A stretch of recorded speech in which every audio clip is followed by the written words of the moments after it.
The morning sun cast long shadows across Fort Blackwood as Lieutenant Sarah Chen stepped out of the transport truck. Her boots hit the dusty ground with a soft thud, and she pulled her duffel bag over her shoulder. The military base stretched before her like a small city, with rows of barracks, training facilities, and administrative buildings. Soldiers moved with purpose across the compound, their uniforms crisp and their movements precise. Sarah took a deep breath and straightened her shoulders. This was it, her first assignment after graduating from the military academy. She had worked harder than anyone in her class, pushing herself through grueling training sessions and studying late into the night. Now she was finally here, ready to prove herself among the elite forces of Fort Blackwood. As she walked toward the main administrative building, Sarah noticed other soldiers glancing in her direction. Some whispered to their companions, and she caught fragments of their conversations. "Look at the new kid," one sergeant muttered to his friend. "Barely looks old enough to drive." "Academy graduate, I bet," another replied with a smirk. "Probably thinks she knows everything." Sarah kept her expression neutral, but she felt heat rising in her cheeks. She was 24 years old and had earned her position through merit, not favoritism. Still, she understood why they might be skeptical. She was shorter than most of the soldiers around her, standing at 5 feet 4 inches, with a slender build that made her look younger than her age. Inside the administrative building, Sarah reported to the duty officer, a stern-faced captain named Rodriguez. He looked up from his paperwork with tired eyes and gestured toward a chair. "Lieutenant Chen, welcome to Fort Blackwood," Captain Rodriguez said in a monotone voice. "You're assigned to Alpha Company, 3rd Platoon. Your commanding officer is Lieutenant Colonel Marcus Thompson. He's expecting you at 0800 hours tomorrow for orientation." "Thank you, sir," Sarah replied crisply. "Your quarters are in Building C, room 237. Mess hall serves dinner until 1900 hours. Any questions?" "No, sir." Captain Rodriguez handed her a folder containing maps, schedules, and basic information about the base. "One piece of advice, Lieutenant. This isn't the academy anymore. The soldiers here have seen real combat. They don't have time for theory or textbook answers. You'll need to earn their respect through actions, not grades."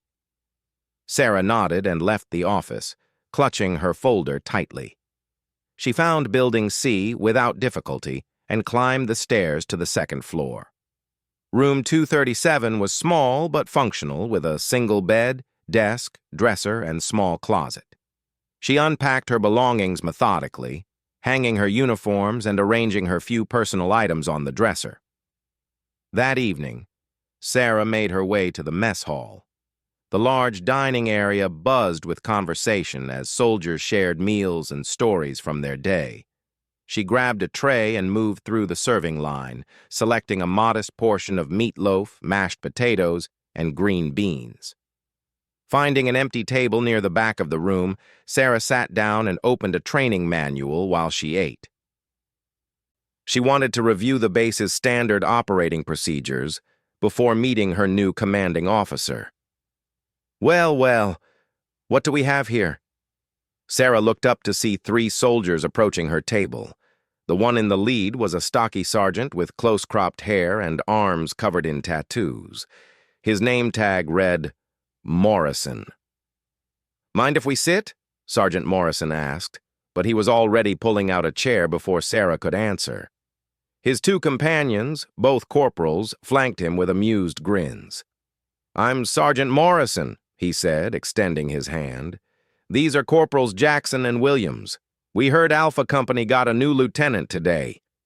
Sarah shook his hand firmly. "Lieutenant Chen. Pleased to meet you." "Lieutenant Chen," Morrison repeated slowly, as if testing the words. "Fresh out of the academy, right? I can always tell. You all have that same eager look like you're about to save the world." "I'm here to do my job, Sergeant," Sarah replied evenly. Morrison laughed, and his companions joined in. "Your job? That's cute. Tell me, Lieutenant, what exactly do you think your job is here?" "To lead soldiers and complete missions assigned by my superiors."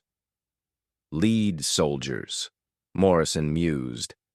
And what makes you think any of us want to follow someone who's never been in a real fight? Someone who learned everything from books and simulations? Sarah felt the eyes of nearby tables turning toward them. The mess hall seemed to grow quieter, as if other soldiers were waiting to see how she would handle the challenge. I understand your concerns, Sergeant, Sarah said calmly. I know I have a lot to learn from experienced soldiers like yourself. I hope we can work together effectively. Morrison's grin widened. Oh, you hope we can work together? That's precious. Let me tell you something, Academy girl. Hope doesn't stop bullets. Hope doesn't keep your squad alive when the enemy is shooting at you. Experience does, training does, and right now, you have neither. Sergeant Morrison. The voice came from behind Sarah, deep and authoritative. She turned to see a tall officer approaching their table. His silver hair was perfectly groomed, and his uniform displayed the insignia of a full colonel. Every soldier in the mess hall immediately snapped to attention. Colonel Hayes, Morrison stammered, his confident demeanor evaporating instantly. Sir, we were just— You were just what, Sergeant? Colonel Hayes asked, his gray eyes fixed on Morrison with laser intensity. Were you just welcoming our new lieutenant to Fort Blackwood, or were you perhaps engaging in behavior unbecoming of a non-commissioned officer? Sir, I was just trying to give the lieutenant some friendly advice about— Advice? Colonel Hayes interrupted. Interesting. And what qualifies you to give advice to a commissioned officer, Sergeant? Your extensive leadership training? Your years of command experience? Morrison's face reddened. No, sir. I apologize, sir. I'm sure you do. Colonel Hayes turned his attention to Sarah, who had also stood at attention. Lieutenant Chen, I presume? Yes, sir. Welcome to Fort Blackwood. I trust you're settling in well? Yes, sir. Thank you, sir. Colonel Hayes nodded and looked back at Morrison. Sergeant, I believe you and your men have duties to attend to. I suggest you focus on those rather than harassing new personnel. Yes, sir, Morrison replied quickly. He and his companions beat a hasty retreat, leaving Sarah alone with the colonel. At ease, Lieutenant, Colonel Hayes said, gesturing for her to sit. He took the chair across from her. Please, finish your meal. Sarah sat down, her heart still racing from the confrontation. Thank you, sir. I appreciate your intervention, but I could have handled the situation. I'm sure you could have, Colonel Hayes replied with a slight smile. But sometimes it's better to avoid unnecessary conflicts, especially on your first day. Sergeant Morrison means well, but he has strong opinions about Academy graduates. Why is that, sir?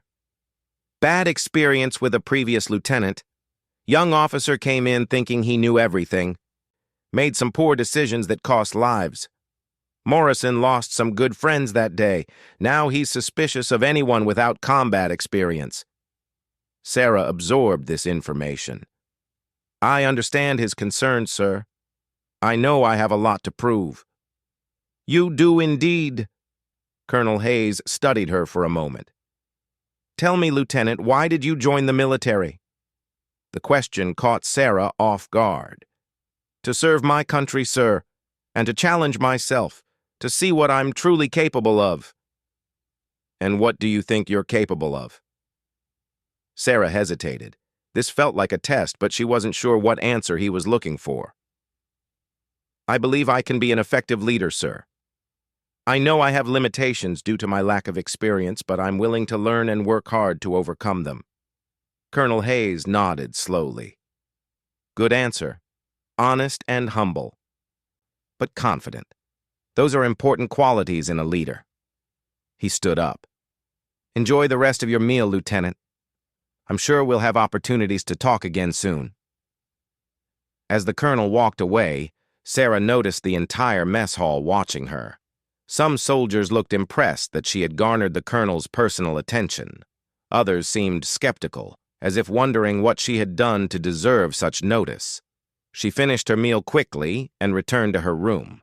As she prepared for bed, Sarah reflected on her first day. The challenges were already beginning, and she knew they would only get harder. But she was determined to succeed, to prove that she belonged here among these experienced warriors. The next morning, Sarah woke before her alarm and completed her morning routine with military precision. She dressed in her best uniform, ensuring every crease was sharp and every insignia was perfectly positioned. At 0755 hours, she knocked on the door of Lieutenant Colonel Thompson's office. "Enter," came a gruff voice from inside. Sarah stepped into the office and snapped to attention. "Lieutenant Chen reporting for duty, sir." Lieutenant Colonel Thompson looked up from his desk. He was a heavy-set man in his 40s with graying hair and weathered features that spoke of years in the field. His desk was covered with reports, maps, and coffee cups in various states of emptiness. "Relax, Lieutenant," he said, gesturing to a chair. "Have a seat. Coffee?" "Thank you, sir. Black, please." Thompson poured 2 cups from a pot on his credenza and handed one to Sarah. "So, you're my new platoon leader. Tell me about yourself." Sarah launched into a prepared summary of her background, her education, her performance at the academy, her specializations in tactics and logistics. Thompson listened without interruption, occasionally nodding or making notes on a pad. "Impressive record," he said when she finished. "Top of your class, commendations for leadership and academic excellence. Very nice. Now tell me something that's not in your file." The question threw her off balance. "Sir? Your file tells me you're smart and dedicated. It doesn't tell me who you are as a person. What drives you? What are you afraid of? What makes you different from every other academy graduate who's walked through that door?" Sarah thought carefully before answering. "I'm afraid of letting people down, sir. Of making decisions that harm the soldiers under my command. But I'm also afraid of not taking action when it's needed. I believe in leading from the front, even when it's dangerous." "Good. Fear keeps you sharp, as long as it doesn't paralyze you." Thompson leaned back in his chair.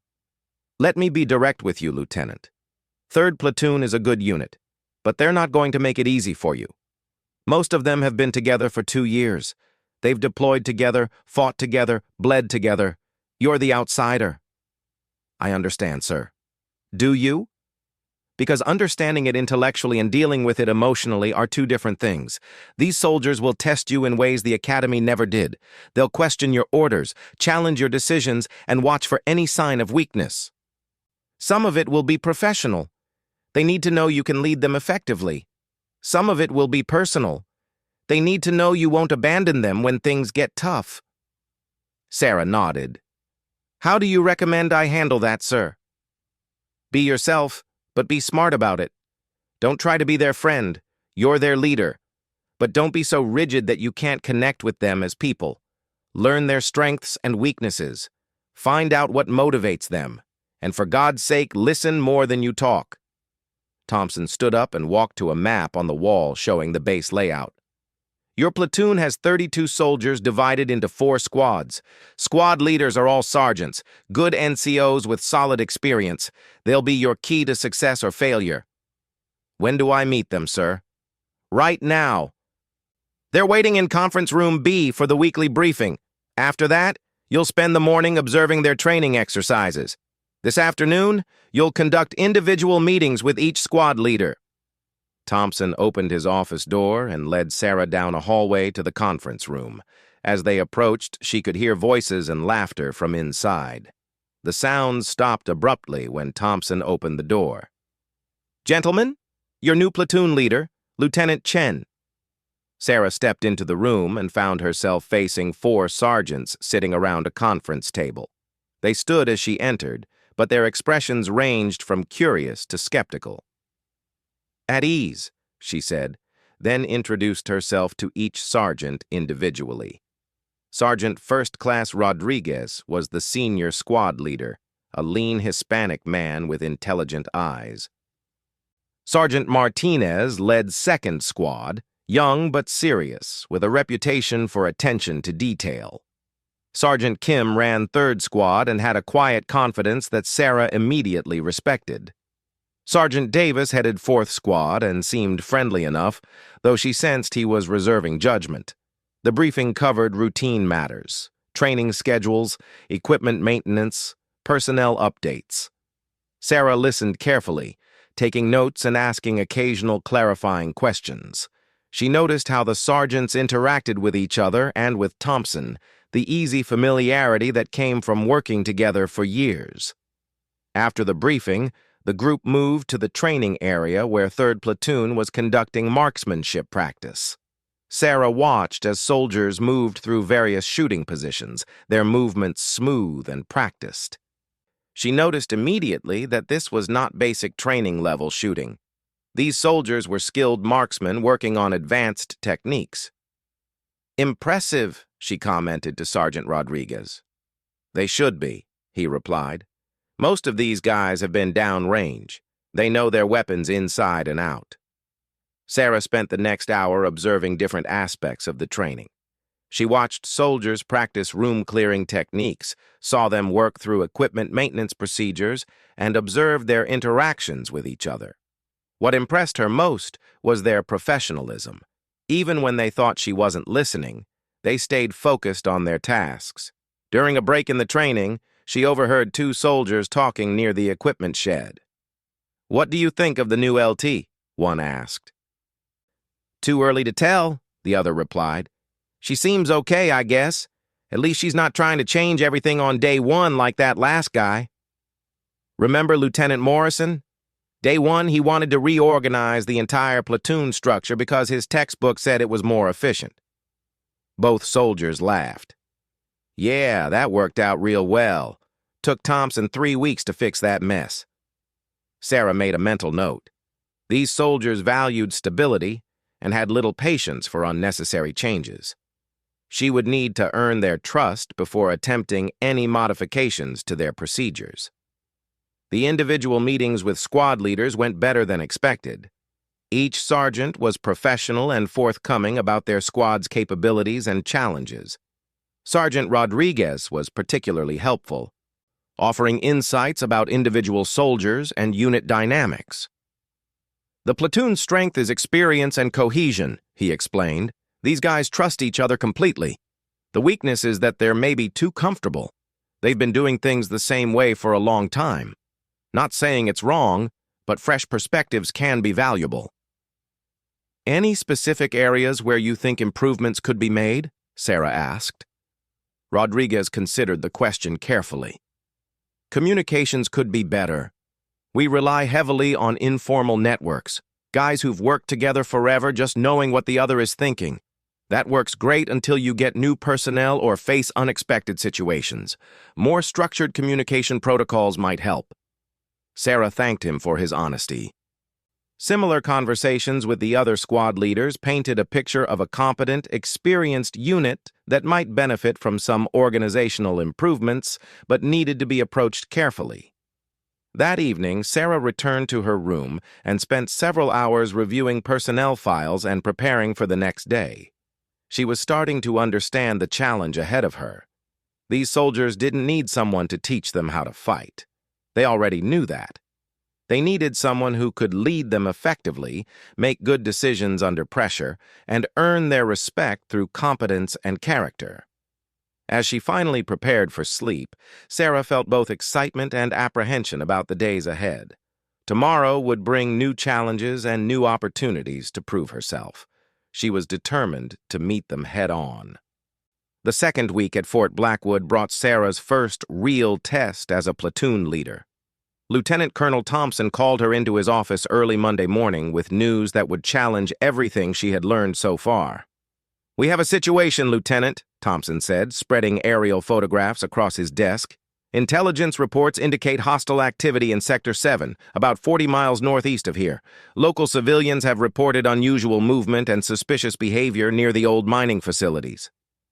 Sarah studied the photographs carefully. The terrain was rough and mountainous, with dense forest covering most of the area. The abandoned mining complex sat in a valley, surrounded by steep ridges that would make approach difficult. "What's our mission, sir?" she asked. Reconnaissance and assessment. Command wants to know what's really happening out there. Could be nothing, maybe just smugglers or squatters. Could be something more serious. Your platoon will deploy tomorrow morning to investigate and report back. Sarah felt her pulse quicken. Her first real mission, and it would be with soldiers who still weren't sure they could trust her leadership. Rules of engagement, sir? Observe and report only unless directly threatened. This is an intelligence gathering operation, not a combat mission. But be prepared for anything. The area has been used by various criminal groups over the years, and some of them are known to be armed and dangerous. Thompson handed her a detailed mission briefing. Study this carefully. Plan your approach, coordinate with your squad leaders, and brief me on your operational plan by 1800 hours today. Questions? No, sir. We'll be ready. Sarah spent the rest of the morning reviewing maps and intelligence reports. The mining facility had been abandoned for over a decade, but its remote location made it attractive to groups wanting to operate away from government oversight. Several buildings remained structurally sound, providing shelter and concealment for anyone willing to make the difficult journey to reach them. She called a meeting with her squad leaders for 1400 hours. As the four sergeants filed into the conference room, she could see the mix of anticipation and concern on their faces. Word had already spread that 3rd Platoon had drawn a real-world mission. Gentlemen, Sarah began, placing the aerial photographs on the table where everyone could see them. We deploy at 0600 tomorrow for a reconnaissance mission in Sector 7. I want your initial thoughts on approach and deployment. The sergeants leaned forward to examine the photos. Sergeant Rodriguez was the first to speak. Tough terrain. Only 2 practical approaches, from the north along the old logging road or from the south through the valley. Both have advantages and disadvantages. Elaborate, Sarah said. Northern approach is more concealed but takes longer. We'd have to move on foot for the last 3 miles. Southern approach is faster but more exposed. Anyone watching the facility would spot us coming from that direction. Sergeant Martinez pointed to a ridge line on the eastern side of the facility. What about establishing an observation post here? Good sight lines into the target area, multiple escape routes if things go bad. Solid thinking, Sarah agreed. But how do we get there without being detected? The discussion continued for over an hour as the team analyzed various approaches and contingencies. Sarah was impressed by the depth of knowledge her sergeants displayed about tactics, terrain analysis, and mission planning. These were not just experienced soldiers. They were professionals who understood their craft at a sophisticated level. All right, Sarah said finally. Here's what we're going to do. We'll use a 3-pronged approach. First squad establishes the observation post on the eastern ridge. Second and third squads approach from the north, using the logging road for the initial movement, then going cross-country. Fourth squad remains at the northern staging area as our quick reaction force and communications link back to base. She pointed to specific locations on the map as she spoke. Timeline is critical. We move out at 0600, reach the staging area by 0800, and have all elements in position by 1000 hours. Initial observation period runs until 1600 hours, then we begin withdrawal. Any questions? Sergeant Kim raised his hand. What if we encounter civilians? The briefing mentioned possible squatters. Good question. We treat any civilians as potential intelligence sources, but we don't detain or interrogate anyone unless they pose a direct threat. Our mission is observation, not enforcement. The sergeants nodded their understanding. Sarah could see they were taking her seriously now, engaging with the tactical problems rather than focusing on her inexperience. Squad leaders meet with your teams this afternoon. Brief them on the mission, check equipment, and ensure everyone understands their role. I want weapons and communications checks completed by 1700 hours. We'll do a final brief at 0530 tomorrow morning before we move out. As the sergeants filed out of the room, Sergeant Rodriguez lingered behind. Good plan, Lieutenant, he said quietly. Conservative but thorough. The guys will appreciate that you're not trying to be a hero on your first mission. Thank you, Sergeant. I want everyone to come home safely. They know that. Word is already getting around that you're thinking like a leader, not just trying to impress anyone. Sarah felt a surge of relief. Earning the respect of her NCOs was crucial to her success as a platoon leader. That evening, she presented her operational plan to Lieutenant Colonel Thompson. He listened without interruption as she walked through the approach, timeline, and contingency plans. "Solid work, Lieutenant," he said when she finished. "You've clearly been listening to your sergeants. That's good. They know their business." "Yes, sir. They've been invaluable in planning this mission. Just remember, once you're out there, the decisions are yours to make. Trust your NCOs, but don't be afraid to override them if your judgment says otherwise. That's what leadership means." Sarah spent a restless night reviewing the mission plan and checking her equipment. At 500 hours, she was already dressed and ready when her alarm sounded. The pre-dawn air was crisp as she made her way to the motor pool where 3rd Platoon was assembling. The soldiers moved with quiet efficiency, loading vehicles and conducting final equipment checks. Sarah watched them work and felt a growing confidence in their abilities. Whatever they encountered at the mining facility, this team was prepared to handle it. The convoy departed Fort Blackwood precisely at 0600 hours. 3 Humvees carried the platoon and their equipment along winding mountain roads toward Sector 7. Sarah rode in the lead vehicle with Sergeant Rodriguez and the radio operator. As they drove deeper into the mountains, the landscape became increasingly remote and forbidding. Dense forests lined the narrow roads and steep cliffs dropped away on one side. Sarah understood why criminal groups might choose this area for their operations. It was virtually impossible to monitor or control such vast stretches of wilderness. They reached the staging area, a small clearing beside the old logging road, at 0755 hours. The soldiers dismounted quickly and began preparing for the foot movement portion of the mission. Sarah gathered her squad leaders for a final brief. "Remember, we're here to observe and report. I don't want any unnecessary risks taken. If you encounter anything suspicious or potentially dangerous, report it immediately and wait for instructions." The movement to their observation positions took longer than anticipated. The terrain was rougher than the maps indicated, with fallen trees and steep ravines slowing their progress. But the soldiers adapted smoothly, using hand signals to communicate and maintaining proper spacing and security.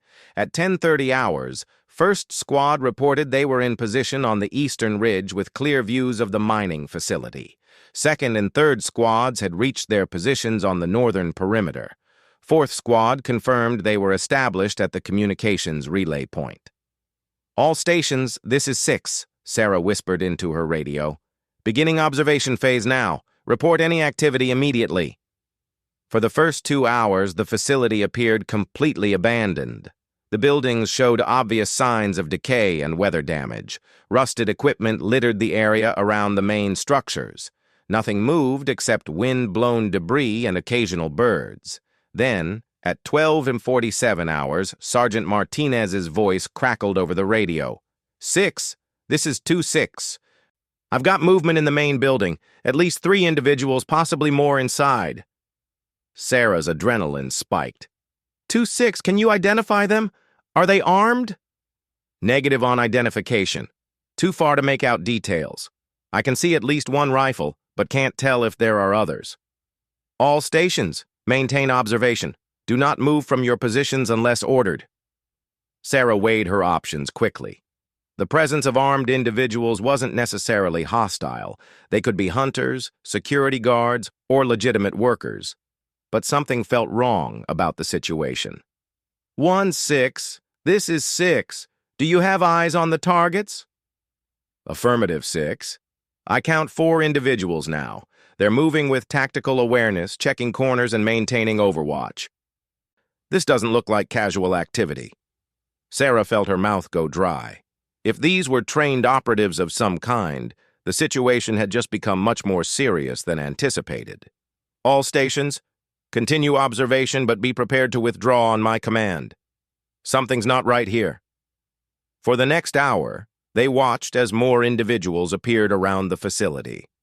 By 1400 hours, they had identified at least 8 people, all apparently armed and moving with military-style discipline. 6. This is 4-6, came Sergeant Davis's voice from the communications position. Base is requesting status update. Sarah realized she needed to make a decision.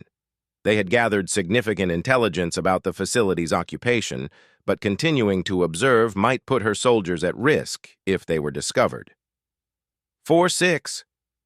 Inform base we have confirmed hostile presence at the target location. 8+ individuals armed and demonstrating tactical proficiency. Recommend immediate withdrawal and reassessment of threat level. Roger 6. Base acknowledges and concurs with withdrawal recommendation. All stations prepare for withdrawal. We'll execute the extraction plan in reverse order. 4-6, you'll guide us out. 1-6, you're last to leave. Everyone else maintains overwatch until all elements are clear. The withdrawal went smoothly, with each squad reporting clear of their positions at regular intervals. By 1630 hours, all personnel were back at the vehicles and beginning the return journey to Fort Blackwood. During the drive back, Sarah reflected on what they had accomplished. Her first mission had been a success. They had gathered valuable intelligence without being detected or engaging in combat. More importantly, she felt she had earned some credibility with her soldiers by conducting a professional operation that brought everyone home safely. At the debrief that evening, Lieutenant Colonel Thompson listened carefully to her report. Excellent work, Lieutenant. Your assessment matches what intelligence suspected about that location. It looks like we're dealing with a well-organized group, possibly with military training. What happens next, sir? That's above our pay grade. Higher command will determine whether this requires further action. Our job was to gather information, and we did that successfully. Thompson leaned back in his chair. I have to say, you handled your first mission very well. Conservative approach, good use of your NCOs, clear decision-making under pressure. Your soldiers are starting to talk about you differently. How so, sir? They're calling you LT now instead of the new officer. That's a good sign.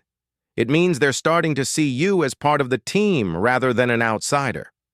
Sarah felt a warmth of satisfaction at this news. She was beginning to feel like she belonged at Fort Blackwood. Over the following weeks, 3rd Platoon continued their training routine, but Sarah noticed a change in how the soldiers interacted with her.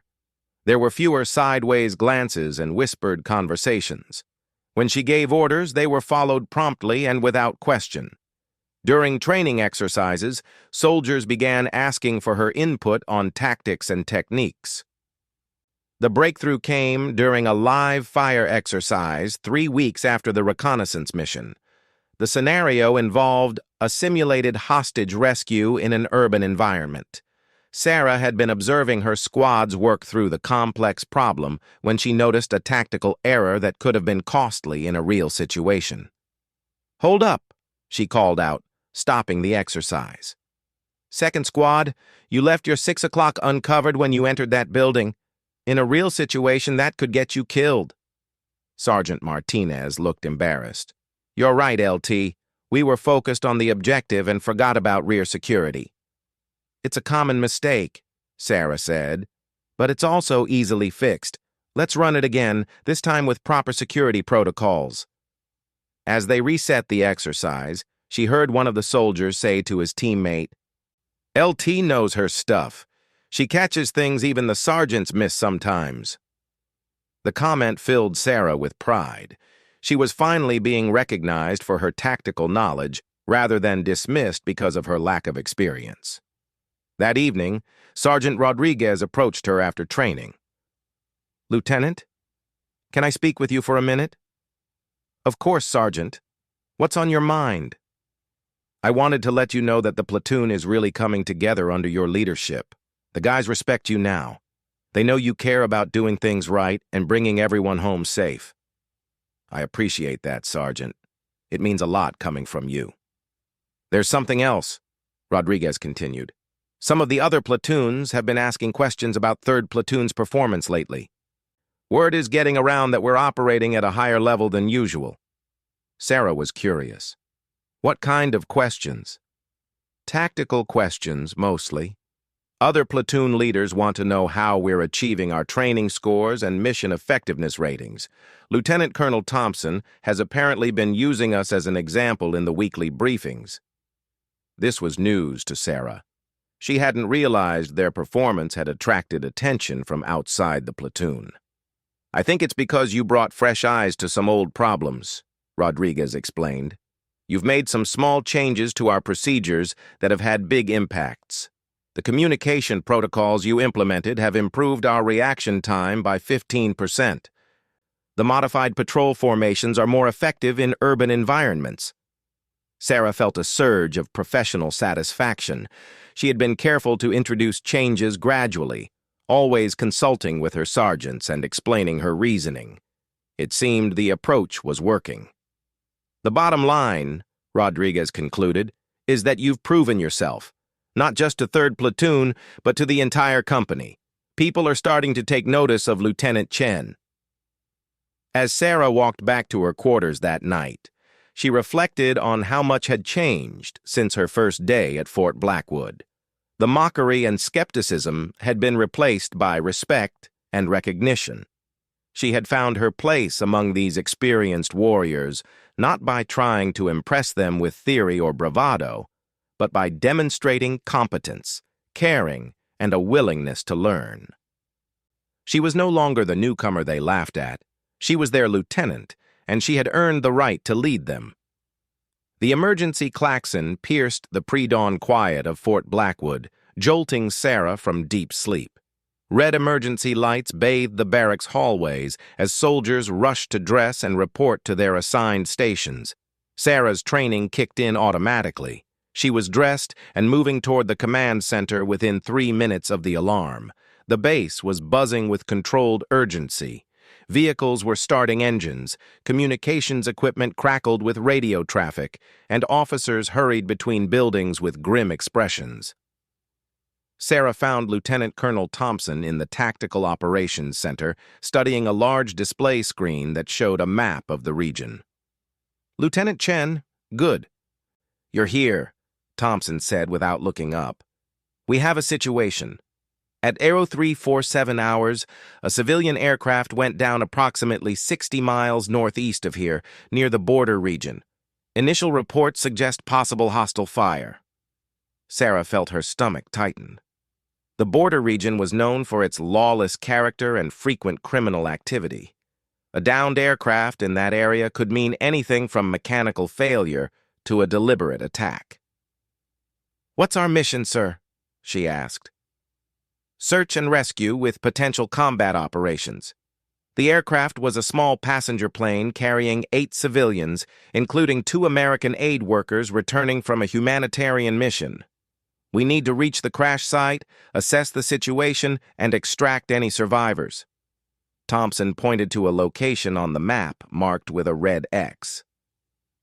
"Terrain is mountainous and heavily forested. No roads within 10 miles of the crash site. We'll need to insert by helicopter and move on foot for the final approach." "What about the hostile fire reports?" "Unconfirmed, but we have to assume the worst. Local intelligence suggests the area is controlled by a well-armed militia group with anti-aircraft capabilities. They've been increasingly aggressive in recent months." Sarah studied the map carefully. The crash site was in a valley surrounded by high ridges, perfect terrain for an ambush. Any rescue force would be vulnerable during the helicopter insertion and the movement to the crash site. "Who's leading the operation, sir?" Thompson looked at her directly. "You are. 3rd Platoon will be the primary rescue element.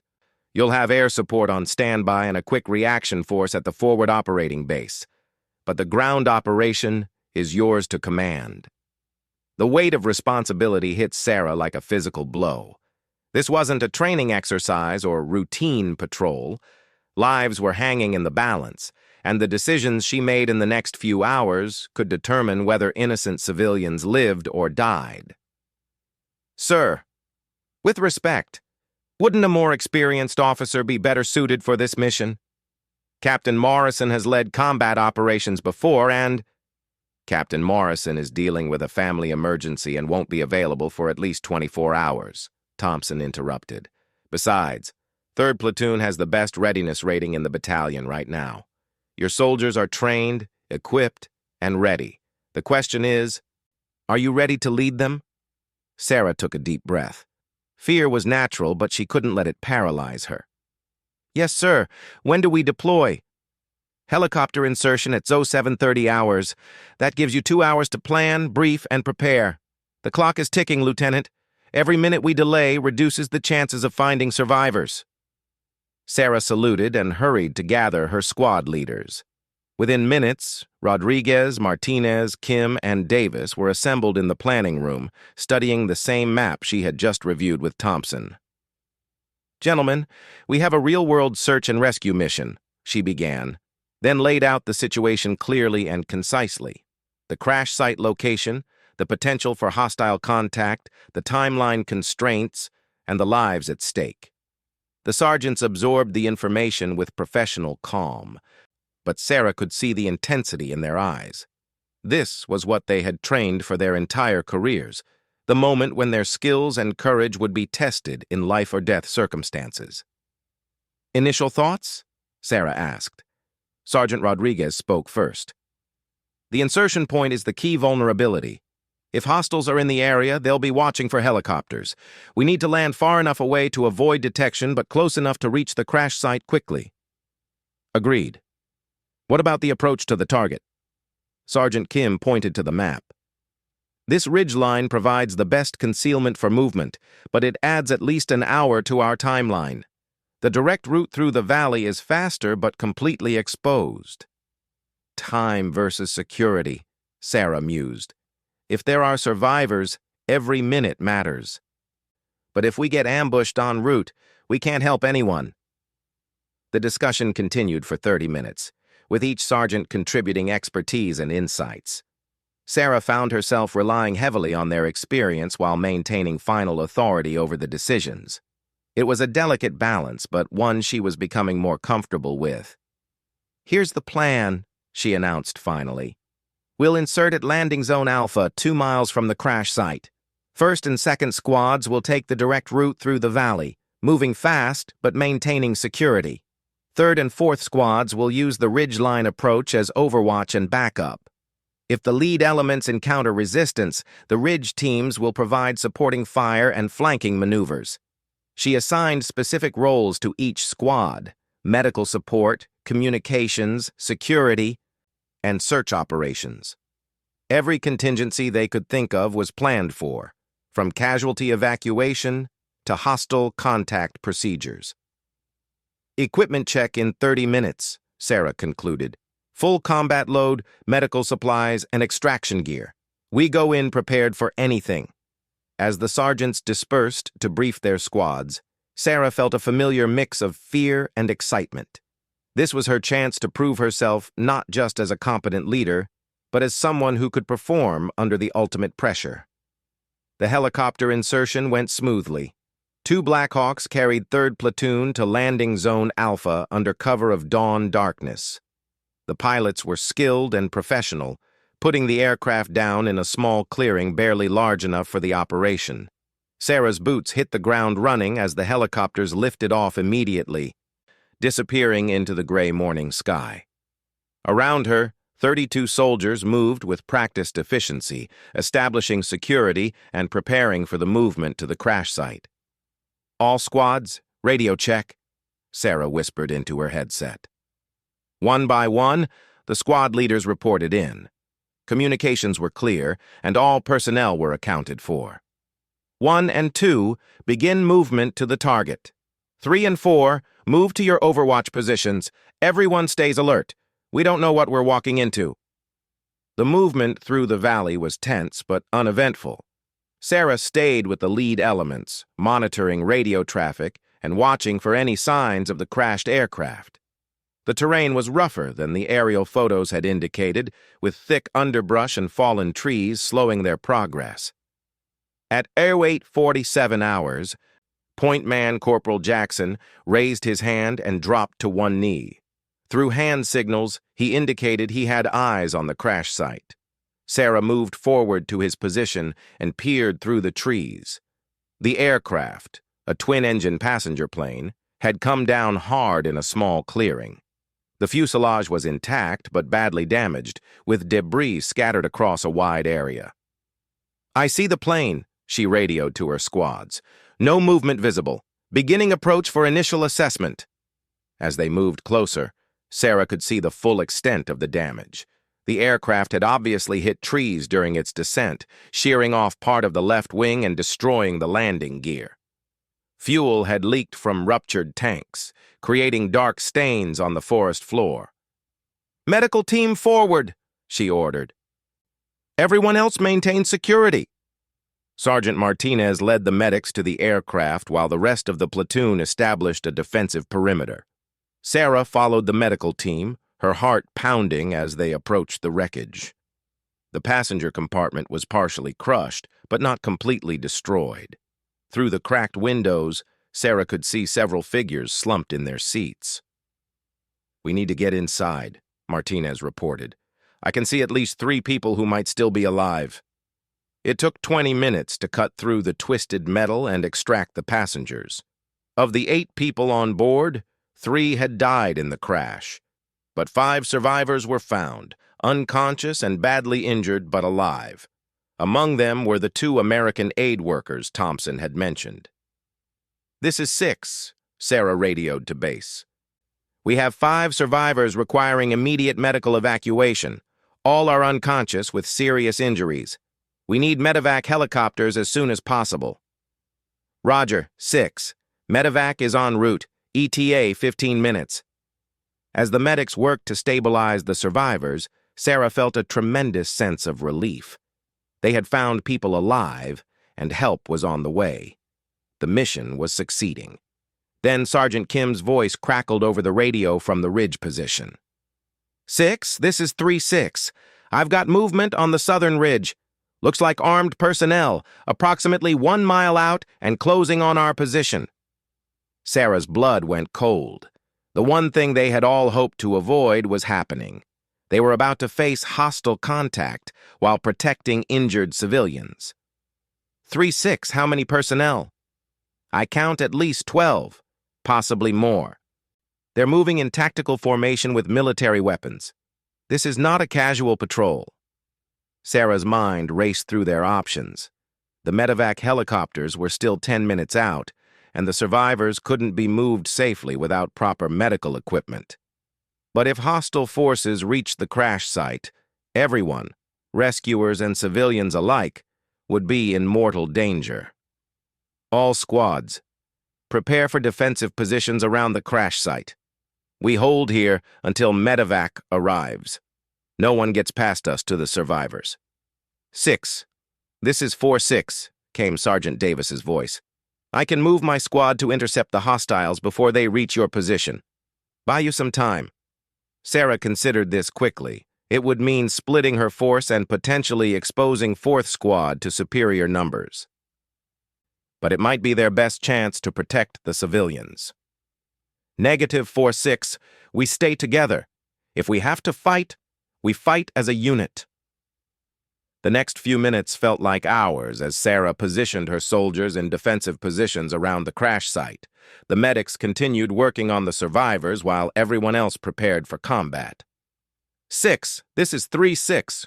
Hostiles are within 500 meters and still advancing. They definitely know we're here." Sarah made one final radio call to base. "Control, this is 6. We are about to engage hostile forces at the crash site. Request immediate air support." "Roger. 6. Fast movers are 15 minutes out. Hold your position." 15 minutes might as well have been 15 hours. The enemy would be on top of them long before air support arrived. Then she heard the distinctive sound of helicopter rotors approaching from the north. The medevac birds were arriving early. "All squads, the medevac is here. Maintain defensive positions until the survivors are loaded." The two medical helicopters landed in the clearing beside the crash site, their crews immediately joining the effort to evacuate the injured civilians. Sarah watched the organized chaos of the medical operation while keeping one eye on the ridge lines where the enemy was approaching. 6, this is 3-6. Hostiles have stopped their advance. They're taking defensive positions about 300 meters out. Sarah was puzzled. Why would the enemy stop when they had the tactical advantage? Then she understood. They were waiting for the helicopters to leave before attacking. They didn't want to risk damaging valuable aircraft they might be able to capture. Control, this is 6. Hostiles are waiting for medevac departure before attacking. Request permission to evacuate with the survivors. -6. Orders are to secure the crash site for investigation. You hold position until relieved. Sarah felt a surge of anger. Command was asking her to risk her soldiers' lives to protect a pile of metal and debris. But orders were orders. The medevac helicopters lifted off with the 5 survivors, disappearing quickly toward the south and safety. Sarah watched them go with mixed emotions, relief that the civilians were safe, but dread about what was coming next. 6, this is 3-6. Hostiles are moving again. They'll be in contact in approximately 2 minutes. All squads, prepare for contact. Rules of engagement are weapons tight until fired upon, then defend yourselves and complete the mission. Sarah checked her rifle one final time and took a deep breath. Everything in her training had led to this moment. Her soldiers were looking to her for leadership in what could be the most dangerous situation of their lives. The first shots came from the southern ridge, rifle fire directed at 1st Squad's position near the aircraft wreckage. Sarah's soldiers immediately returned fire with disciplined, aimed shots. Contact south, Rodriguez reported over the radio. Multiple enemy positions on the ridgeline. 2nd Squad, reinforce 1st Squad. 3rd Squad, maintain overwatch. 4th Squad, watch our flanks. The firefight intensified quickly. The enemy had good positions on the high ground and were using automatic weapons to pin down Sarah's soldiers, but her troops were well trained and experienced, using cover effectively and coordinating their fire. 6, this is control. Fast movers are 2 minutes out. Can you mark the target? Sarah grabbed her radio. Roger, control. Enemy positions are on the southern ridge, approximately 300 meters from our position. Be advised, friendly forces are in close proximity. The sound of approaching jet aircraft grew louder. Sarah could see the enemy fighters beginning to withdraw from their positions as they recognized the threat from above. All squads, take cover. Danger close air support inbound. The F-18 strike fighters screamed overhead, their cannon fire raking the enemy positions on the ridge. The hostile fire stopped immediately as the enemy fighters scattered or took heavy casualties. In the sudden silence that followed, Sarah could hear only the sound of her own breathing and the distant noise of the departing aircraft. All squads, report status, she called over the radio. One by one, her squad leaders checked in. Remarkably, no one in 3rd Platoon had been seriously injured. The enemy's hasty attack and poor positioning had worked in their favor. Control, this is 6. Hostile contact repelled. No friendly casualties. Crash site secured. Outstanding work, 6. Relief force is en route. Maintain position until they arrive. As Sarah waited for the relief force, she reflected on what had just happened. Her first combat action as a platoon leader had been successful. They had completed their mission, saved 5 lives, and brought all of her soldiers home safely. When 3rd Platoon finally returned to Fort Blackwood that evening, word of their successful mission had already spread throughout the base. Sarah was surprised to find Colonel Hayes waiting for them at the motor pool. Lieutenant Chen, the colonel said as she climbed out of her Humvee. Outstanding job today. You and your soldiers performed exactly as we hoped you would. Thank you, sir. The men performed exceptionally under pressure. Colonel Hayes smiled slightly. Yes, they did. And so did their leader. He paused, studying her face. Tell me, Lieutenant, do you know why I took such an interest in you when you first arrived here? Sarah was puzzled by the question. No, sir. I assumed you were just being welcoming to new personnel. Not exactly. Colonel Hayes looked around at the soldiers unloading equipment from their vehicles. Walk with me for a moment. As they moved away from the group, the colonel continued. Several months ago, I received a call from an old friend at Special Operations Command. He told me they were tracking a particularly talented officer who had just graduated from the academy. Someone with exceptional test scores and leadership potential. Someone who might be suitable for special assignment in the future. Sarah felt confused. Sir, I'm not sure I understand. The officer he described had earned the nickname Shadowhawk during advanced training exercises. Apparently, she had an unusual ability to plan and execute complex operations with minimal resources. She could move through hostile territory undetected and accomplish missions that others couldn't even attempt. The pieces began falling into place in Sarah's mind. Sir, are you saying... I'm saying that Lieutenant Sarah Chen and Shadowhawk are the same person. And after today's performance, I understand why Special Operations Command has been keeping an eye on you. Sarah stood in stunned silence, trying to process this information. She had never told anyone at Fort Blackwood about her specialized training or the exercises that had earned her that nickname.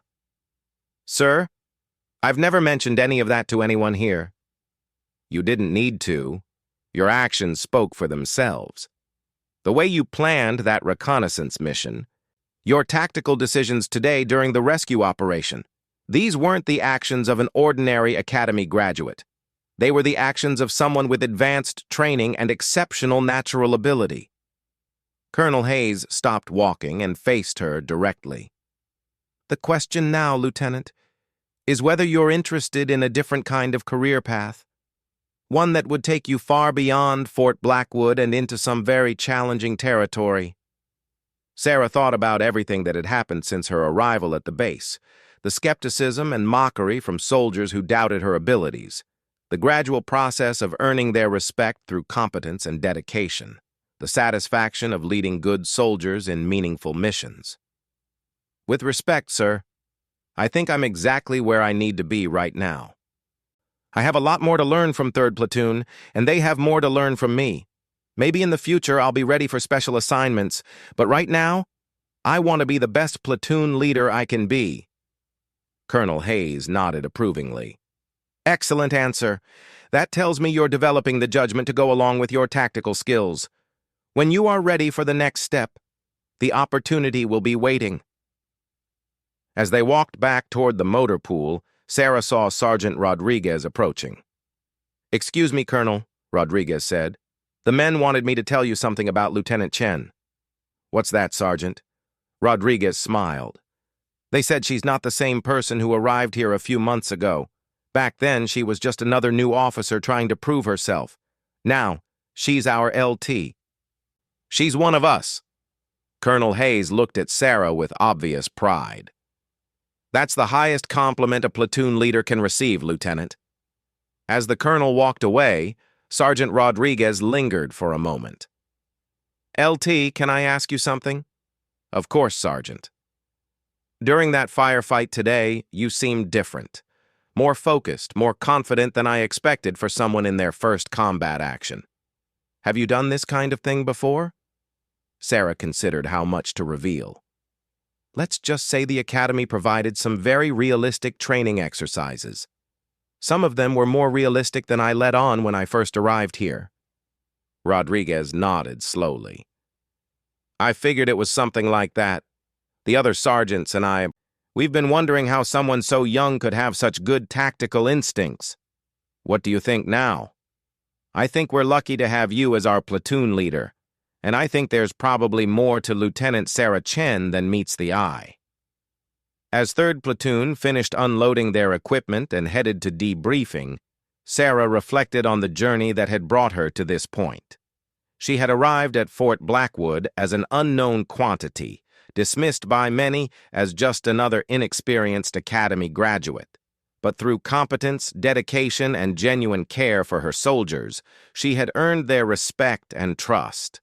More importantly, she had discovered something about herself. Leadership wasn't about impressive credentials or advanced training, though those things certainly helped. Real leadership was about making good decisions under pressure, caring more about your people than about your own reputation, and having the courage to act when action was required. The soldiers who had once laughed at the newcomer now followed her willingly into dangerous situations. They trusted her judgment, respected her abilities, and knew she would never ask them to do something she wouldn't do herself. She was no longer the outsider trying to prove herself. She was Lieutenant Sarah Chen, leader of 3rd Platoon, and she had found her place among warriors. The transformation was complete, and there was no going back to who she had been before. Tomorrow would bring new challenges and new opportunities to serve. But tonight, she was exactly where she belonged, with her soldiers, having earned the right to lead them through whatever lay ahead.